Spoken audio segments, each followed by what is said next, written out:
दोस्तों खैर मकदम है आपका। मैं हूं वाहिद नसीम और आप देख रहे हैं फोर्थ व्यू।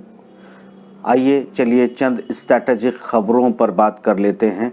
खबरें अब सबको पता है, मगर हमारा अमूमन जो तरीका होता है कि हम खबरों के जो फ्रंट पर क्या है, उसके बैक पर क्या है, हम इसी पर गुफ्तगू करते हैं ताकि खबरों को बारीकी से समझा जा सके और आप फैसला ले सकें कि किस दिशा में ये खबरें जा रही हैं और इनका सही मकसद क्या है। तो दोस्तों हम आज जो BACA बैका जो है वो साइन कर लिया गया है भारत द्वारा। कल हमने जिस पर अपनी राय रखी थी। एक खबर हम लेंगे, पाकिस्तान में जो बम धमाका हुआ है मदरसे में, उसको लेकर भी कुछ ज़रूर चर्चा करेंगे। और फिर हम बात करेंगे जो फ्रांस के प्रेसिडेंट मैक्रोन के ने जिस तरह के कदम उठाए हैं उसके खिलाफ किन देशों में बेचैनी पाई गई है, किन्होंने विरोध किया है और कौन से देश उसके समर्थन में आ गए हैं, और ये बेसिकली इसकी दशा दिशा किस तरफ जाने वाली है, इस पर भी थोड़ी सी चर्चा करेंगे। और सबसे आखिर में हम बात करेंगे ताइवान को लेकर चीन ने क्या रद्द-ए-अमल दिया है और भारत को चीन ने क्या नसीहत देने की कोशिश की है। तो ये कुछ मुख्य खबरें हैं। तो हम सबसे पहले ले लेते हैं कि हमने जिस तरह से बात की थी, BACA जिस तरह अमेरिका के साथ साइन हो गया है, इसका मतलब ये है कि हम स्ट्रैटेजिक पार्टनर पूरी तरह से बन गए हैं। अब बहुत सारी एक्सेस वो अखबारों में और तमाम चीज़ों में आपने पढ़ लिया होगा। हम इसके जो छूट गए पहलू हैं उन पर बात करते हैं। वो ये हैं कि जिस तरीके से युद्ध में भारत का साथ देने की बाकायदा आज़म को जाहिर किया गया है, ये यकीनन भारत के लिए खुशी की बात है। ऐसे दौर में जब चाइना के साथ और पाकिस्तान के साथ तनाव चल रहा हो, ऐसे दौर में अमेरिका का साथ आ जाना यकीनी तौर पर जो है वाज़े करता है और हमारे हौसलों को भी बढ़ाता है, जिससे हम सही चीन और पाकिस्तान को जवाब दे सकते हैं। यानी कि हमारी ताकत में इजाफा हुआ है, इसमें कोई दो राय नहीं है। इसके मुस्तकबिल में क्या असर होंगे और क्या नहीं होंगे, इस पर तो हम अपनी राय, अपना विचार ज़रूर रखेंगे। मौजूदा खबर के मामले में तो यही मान लीजिएगा कि अब हम जो है जिस तरह एशिया पैसिफिक जो है, इंडो पैसिफिक में, यानी प्रशांत सागर में भी और बाकी तमाम चीज़ों को लेकर हमने एक तरह से रणनीतिक साझेदारी कर ली है। तो इससे भारत को जो है सिक्योरिटी सिस्टम में भी और फौजी मामलों में भी और कई और तरह के मामलों में फ़ायदा पहुंचेगा। और नुकसान क्या हो सकते हैं मुस्तकबिल में, इस पर भी बात करेंगे। इससे पहले आपको ये जान लेना ज़रूरी है कि भारत को लेकर कुछ मज़ाहिया अंदाज में या चिढ़ाने के अंदाज में चाइना की तरफ से कुछ रद्द-ए-अमल आया है। वो रद्द-ए-अमल ये है कि उत्तर प्रदेश के किसी भारतीय जनता पार्टी के मेंबर ऑफ असेंबली ने जिस तरह की, या member of parliament, I don't know, मैंने ध्यान से पढ़ा नहीं है और इन सब बातों पे मैं बहुत ज़्यादा फोकस भी नहीं करता हूँ कि वो बेसिकली नाम क्या है, क्योंकि ये मेरे लिए काउंटेबल नहीं होते हैं। या जिस न्यूज़ और जिन खबरों के मकसद को मैं लेके आगे बढ़ता हूँ उनमें इस तरह के नाम जिनकी कोई इंटरनेशनली स्टैंडिंग नहीं होती है, तो उनका नाम लेने या जानने में भी मेरा कोई इंटरेस्ट नहीं होता है। अलबत्ता उस पर रद्द-ए-अमल ये है चाइना की तरफ से मजाक उड़ाते हुए कि भारत को राष्ट्रवाद और दिमाग में हर किसी के जो युद्ध का उन्माद भरा है, इससे बेटर है कि जो बीमारियां वहां फैली हैं उनका इलाज करे। यानी कि एक तरह से चिढ़ाने की बात की है, उकसाने की बात की है चाइना ने अपने मुख्य पत्र ग्लोबल टाइम में। इससे भी कहीं ज़्यादा आगे बातें लिखी हैं। इम्पोर्टेंट यही है कि वो एक तरह से हर छोटी बड़ी खबर पर मीडिया की, भारत की नज़र रखे हुए है और जो आदत नहीं थी चाइना की, वो उस तरफ बढ़ते हुए नज़र आ रहा है कि हर किसी बयान का रिस्पोंड कर रहा है। ये एक बात है। अब दोस्तों यहाँ इस बात की कनेक्टिविटी साउथ चाइना सी तक कैसे पहुँचती है और ताइवान में किस तरह की बातें कही गई हैं चाइना की तरफ से, इस पर हम जाएंगे, क्योंकि वही आगे आने वाली दुनिया में फैसलाकुन मामला होगा। इससे पहले हम जान लेते हैं कि मैक्रोन को लेकर जिस तरह से सऊदी अरब और ईरान भी लगभग जो है वो एक ही प्लेटफॉर्म में नज़र आ रहे हैं, निंदा कर रहे हैं। फ्रांस की, सऊदी की तरफ से भी की जा रही है, बाकी सभी मुस्लिम ममालिक की तरफ से इस पर ऐतराज़ जाहिर किया गया है। पाकिस्तान और ईरान ने तो अपनी असेंबली में भी निंदा प्रस्ताव पारित किए हैं। ये एक मामला है कि मैक्रोन अपनी बात पर अड़े हैं और इजराइल जो है वो खुलकर समर्थन में आ गया है और वो कहता है कि मैक्रोन की इस नीति का वो समर्थन करता है। अब इजराइल का कौन कौन समर्थन करता है, ये बात आपके लिए जाना इसलिए ज़रूरी है कि इसमें हम मसलकों की बातों को फिर एक बार छोड़ दें और जियोपॉलिटिक्स में गेम जिस तरह से किए जाते हैं उसमें अलग एंगल होते हैं, ना वो धार्मिक होते हैं और ना ही वो अधर्मी होते हैं। दरअसल राजनीति अपने आप में एक धर्म है और राजनीति यानी डिप्लोमेसी जो है वो कम से कम एक धर्मों के खेल से बाहर निकलकर चलती है।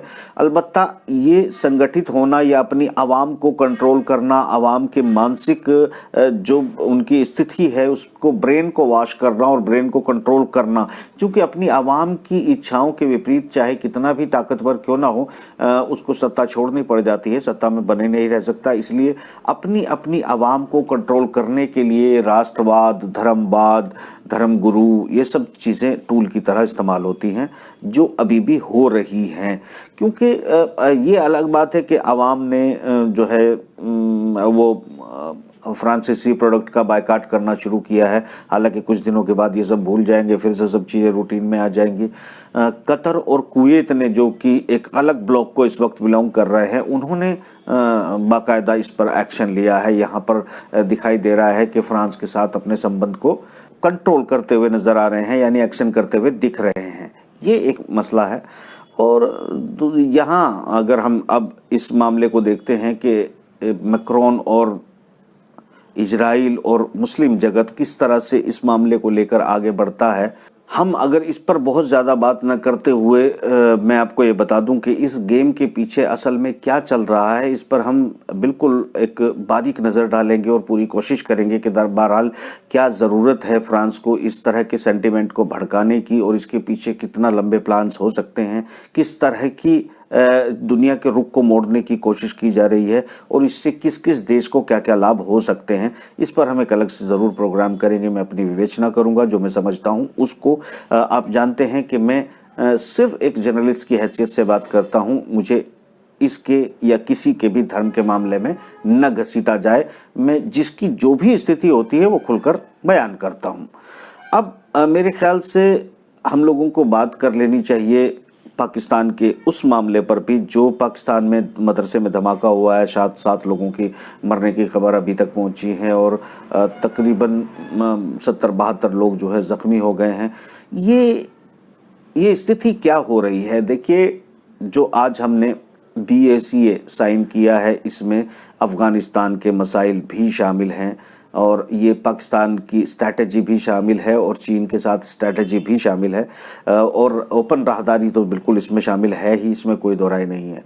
तो यहाँ आपको थोड़ा सा समझना पड़ेगा कि इस वक्त जो पाकिस्तान के इंटरनल एलिमेंट हैं वो खड़े हो गए हैं और वो पाकिस्तान को उसी की सरहदों में डिफीट करना चाहते हैं या उलझाना चाहते हैं। और एक तरह से जनता में काफ़ी इंतशार है, वो महंगाई को लेकर भी है, इमरान खान के ख़िलाफ़ माहौल बनते हुए नज़र आ रहा है। यहाँ ये सब मामलात रणनीतिक होते हैं। चूँकि आपको एक बात मैं यहाँ वाज़ेह कर देता हूँ कि जब स्थितियां बदलती हैं तो उसमें आपने देखा होगा कि इजराइल की तरफ से जब ये धमकी दी जाती है अरबों को, सूडान को या तमाम कई देशों ने इसका एतराफ़ भी किया है कि अगर आप हमारी शराइत को नहीं मानोगे तो हम तुम्हारे यहाँ स्प्रिंग चालू करवा देंगे, यानी कि विद्रोह पैदा करवा देंगे। ये सोचिएगा कि धर्म कहाँ से आ जाता है। मैं ये खबर बताने का मतलब सिर्फ इतना सा है कि ये तमाम जो गेम होते हैं इनमें धर्म कुछ भी नहीं होते, चूँकि यहाँ पर मारने वाले भी मुसलमान हैं, मरने वाले भी मुसलमान हैं। जो अपने आप को जिहादी कहते हैं वो इस्लाम का झंडा को लेकर इस्लाम को बदनाम करते हैं और फिर मदरसे में जाते हैं और बम फाड़ देते हैं। और वो मरने वाले वहाँ पर मदरसे के ही लोग होते हैं, मुसलमान ही होते हैं। अभी तक ये तमाम जो सूरत हाल हैं, जो एक तरफ से अपने आप को इस्लाम के अलमबरदार, इस्लाम के नाम पर बहुत सारी रोटियाँ खा रहे हैं, वो इन तमाम एलिमेंट्स को पूरी तरह इस्तेमाल करने के जो तमाम कवायद हैं, चाहे वो CIA हो, मोसाद हो, और भी बहुत सारी एजेंसी इनका इस्तेमाल करती है। सबसे सॉफ्ट टारगेट होते हैं ये मजहबी उन्माद वाले लोग, जो कि अपने आप को आपने देख ही लिया है कि किस तरीके से वो इस्लाम के दोनों अलंबरदार बताते हैं और एक दूसरे को मार रहे हैं। उसी तरह के तालिबान में कई गुट हैं, वो एक दूसरे को मार रहे हैं। अभी और मारने की शायद आगे संभावनाएं बढ़ेंगी, हम उसकी बारीकी में तो नहीं जाएंगे। इस टॉपिक को यही ख़त्म करते हैं, कभी फिर इसकी विवेचना करेंगे और अगली खबर की तरफ आते हैं, जो मैंने आपसे वादा किया था कि हम आते हैं ताइवान की तरफ। तो ताइवान को लेकर आज चाइना ने बाकायदा वाजे किया है और वाजे इस थ्रेट के साथ किया है कि ताइवान या अमेरिका जिस तरीके से वहाँ पर अपने हथियारों की डिप्लॉय कर रहा है, हथियार दे रहा है, इससे किसी गलतफहमी का शिकार ना रहें। और अगर ताइवान के लोगों को ये लग रहा है कि चाइना सिर्फ एक थ्रेट कर रहा है और मीडियाबाजी कर रहा है, तो वो गलतफहमी का शिकार है। पीएलए बाकायदा तैयार है ताइवान पर कब्जा लेने के लिए। इसका मतलब ये एक मामूली खबर नहीं होती, क्योंकि अब उनके जो अखबारात है वो उनको इतनी इजाज़त नहीं है कि सरकार की मर्जी के बगैर कुछ लिखे।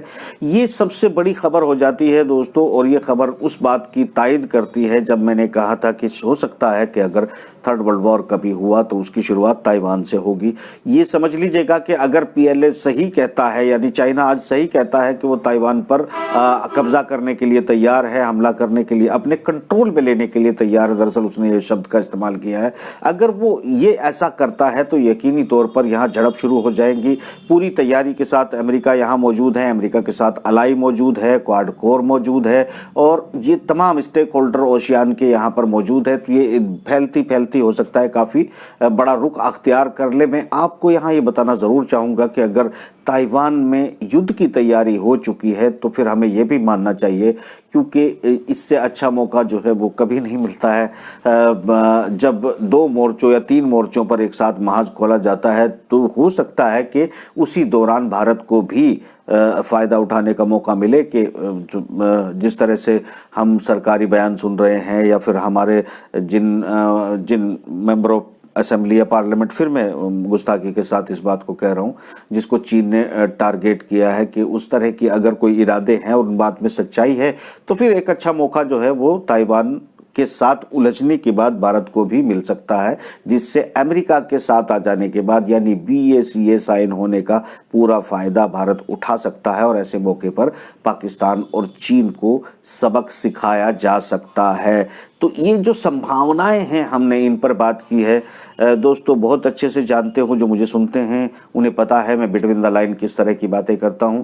कोशिश करता हूं तमाम बुद्धिजीवियों को समझा सकूं कि किस तरह की सूरत हाल दुनिया में बन रही है। मगर फ्रांस के इस कांड को लेकर पूरी तरह मुझ पर आपकी ये बात उधार रही कि मैं इस पूरी कॉन्स्पिरेंसी को खोलने की कोशिश करूं और इस थॉट के पीछे क्या चल रहा है। चूँकि किसी की ईशा निंदा करने में, या फिर जो है किसी के प्रॉफिट की निंदा करने में, या किसी मज़हब को गाली देने में किसी दूसरे का कोई फ़ायदा होता नहीं है। इसका मतलब इसके पीछे कोई ना कोई चाल होती है। उस चाल को समझने की कोशिश करेंगे और उसकी विवेचना करेंगे। फिलहाल इजाज़त दे दीजिए। खुदा हाफिज़।